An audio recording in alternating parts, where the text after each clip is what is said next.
harassed and brutalized innocent Kenyans whose crime was to mark the day that Kenyans said enough was enough, and a government that is tone deaf. Manyiso ni makosa mane jo Kenya go timo nyakon Magajwang en ni ne wuok oko kendo ne kedo ne oganda jo Kenya kata jogo eko mabende ne ohinye kinde eko mabende Gen Zs ne obago ng'anyo pacho ka endi nyakon Magajwang.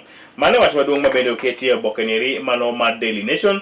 Mano ma Standard kinyiri ma kawuono kinyalo go wang'i nitie pichni mopogore opogore ka endi mago mag yawa go eko mabende nohinyore kinde ng'anyo go eko mago ma 2024. Itendero mar ariyo nyiso kaka dukni no lor.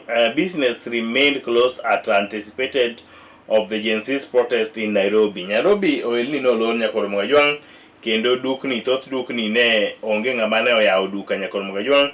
Luoro ne nitie ni samoro jomaundu wauni ne nyalo monjo kuonde ohala mopogore opogore. Ite mar adek nyiso kanyo tipo kaka oganda mobuora ne owuok oko kendo ne timo commemoration kata ne paro jogo eko mabende nowito ngimagi e kinde go eko ma Gen Zs ne Nairobi roadblock.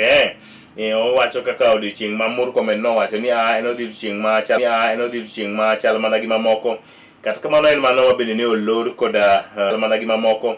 Kata kamano en mano mabende ne olor koda jobila, kendo ohala nok dhi nyime yo makare e pacho ka. Ite mar abich gin weche go eko mag Gen Zs manyoro no ero split opposition as some leaders keep off street protest. Chal ka gima jomoko no kwepo moko chopo e ng'anyo manyoro mane iparo go odiochieng' jo Gen Z no ero nyakwara Magajwang. Ite mar auchiel en kanyo leaders kanyo ni pay an of 6 million to watch all 104 football matches. Ite mar apar kod achiel kanyo ibiro somo sigana kotene kod okebe moro Kevin Akoto and Austin Franklin are marking 6.4 million to watch the World Cup. EACC warns politicians against branding public projects with names and images. Mano nitie ite mar apar. Eka bathe kanyo kod Magajwang ite no ero mar apar kod achiel pushing for 60% fee increase. Duol makelo ratich jopuonje skunde sekondari pacho ka endi mano Kuppet sani koro owuok oko koriwre kod jotend skunde mabende sani koro orie thochgi ni gidwaro ni omenda ma ichulo e somo e pacho ka endi omed malo kod kwan atamalo 60. Ma endi ne giwacho ni kolure kod pesa mabende piny owacho ochwal e skunde mabiro modeko nyakoro Magajwang, to kosechopo modeko to chopo ka en kilwengu kata tin maliche mokalo. Piny kanyo nitie Narok 17 billion budget proper technique kod auchiel gin weche mag ohala. MP seek a bigger say in control over Kenyan's resource wealth fund. Mago weche go mag ohala. Equity declares a record of 21.7 billion share payout. Eka itendero mar 27 gin kaka omeda ringo e bombe mopogore opogore pacho ka endi.